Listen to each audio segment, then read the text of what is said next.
पंजाब का अद्वियाती तरमीमी bill Punjab assembly में number शुमार PAP लेजिस 153 2017 1513 के तहत 23 जनवरी 2017 को पेश किया गया। सरकारी तौर पर इसे अवामुन्नास में मुतारिफ कराया गया। इसी दिन राय मुमताज़ हुसैन बाबर निगरान वज़ीर ने इसे असम्बली कार्रवाई के कानून 93(1) 1997 के तहत शाया कर दिया। सूबाई वज़ीर कानून राना सनाउल्लाह ने यह बिल नंबर शुमार 2 सूबाई असम्बली के ऐवान में 8 फरवरी 2017 को पेश किया और जनाब स्पीकर राना मोहम्मद इकबाल के ज़ेर सदारत मुनक्किदा सेशन में इसे मंजूर किया गया और बिलाखिर गवर्नर पंजाब जनाब रफ़ीक राजवाना ने 15 फरवरी 2017 को इस बिल के तौसीक करते हुए मुतल्लिका महकमे को मज़ीद कार्रवाई के लिए भेज दिया। इसके बाद मामले का अगला दौर शुरू होता है, जब अद्वियाती गिरोह और इस कारोबार से मुतल्लिका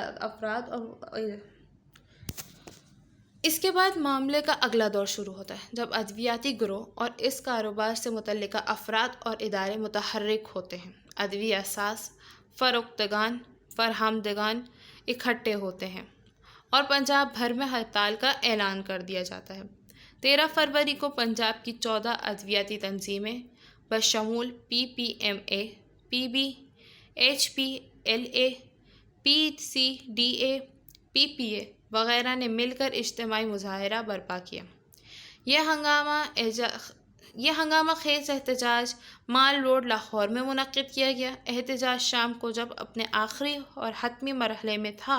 पंजाब हुकूमत, इंतज़ामिया और अद्वियाती तंजीमों के दरमियान मुज़ाकरात जारी थे कि जमातुल हरर से ताल्लुक़ रखने वाला 20 साला खुदकुश बमबार ने खुद को तकरीबन 6 से 8 किलो बारूद से उड़ा लिया, जिसके नतीजे में 15 लोग शहीद हुए और 70 के करीब ज़ख्मी हो गए।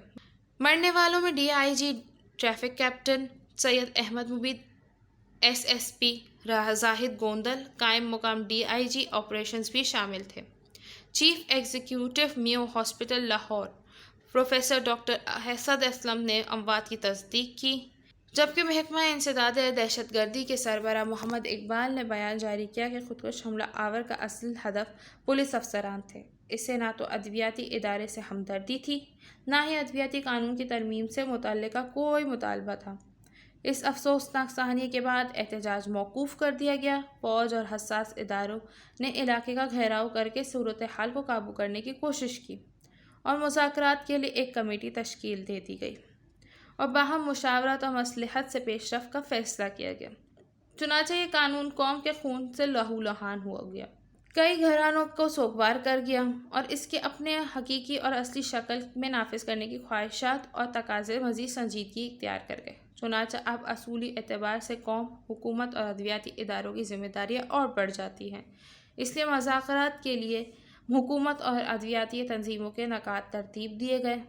अद्वियात के नुमाइंदगान के पास मुतालबात तो थे जो पूरी कुव्वत से पेश भी किए गए, मगर इनके पास दलील, हुज्जत और अकल का फुक़दान था। हत्ता के कुछ नकाश शायद कानूनी और इखलाकी तकाज़ों के भी मनाफी थे, क्योंकि जाली अद्वियात पर सज़ा देने के कानून की तरमीम का मुतालबा इनके गलत इरादों की और नीयत के फतूर की अक्कासी करता है, जिससे शायद ये मतलब बरामद होता था कि ये लोग गैर मयारी और जाली अद्वियात बनाने का इरादा रखते हैं। इसके अलावा health centre, hospital, drug store और मेडिसिन फार्मेसी पर माहिर अद्वियात फार्मासिस्ट की मुलाजमत से भी इनकार का इजहार किया गया। हालांकि बैनुल अक़वामी इदारा सेहत WHO, pharmacy council, drug regulatory authority और दीगर कानूनी इदारे मयारी और अद्वियाती सहूलियात की फरहमी को यकीनी बनाने के लिए फार्मासिस्ट की मौजूदगी का तकाजा करते हैं। इसके अलावा आखिरी और सबसे अहम मुतालबा अद्वियाती कानून पंजाब ड्रग रूल 2007 को मौखर और शेड्यूल G के अमली नफाज से इनकार का था, जिसे 2007 में इब्तिदान 3 साल और फिर 2010 में 7 साल के लिए मौखर कर दिया गया। साबका गवर्नर पंजाब जनाब सलमान तासीर के हुक्म पर यह फ़ैसला हफ्तावार गैजेट जनवरी 2010 में शाया किया गया। चुनांचे ये गैर मामूली कानून इसी साल जुलाई से अपनी पूरी अफादियत के साथ नाफिज होना था, जिसके बाद माहिरीन गुमान करते हैं कि पंजाब की आवाम को معیاری ادویاتی سہولیات میسر ہوں گی۔ Punjab institute of cardiology Lahore جیسے اندوہناک واقعات دوبارہ نہیں ہوں گے۔ جعلی اور غیر معیاری ادویات کا سلسلہ بند ہو جائے گا۔ ادویات سبزی، دال، جوتی یا کپڑوں کی طرح نہیں بلکہ صحیح معنوں میں زندگی بچانے والے عناصر کی طرح دی جائے گی، اور ماہرین کی مناسب نگرانی یقینی بنائی جائے گی، اور شاید دکھی انسانیت کی خدمت کا خواب شرمندہ تعبیر ہو جائے، اور ہر سال بے موت مرنے والے معصوم مریضوں کا قتل بند ہو جائے۔ آج کی ویڈیو کو ہم یہیں اختتام کرتے ہیں، پھر ملیں گے اگلی ویڈیو کے ساتھ۔ خدا حافظ۔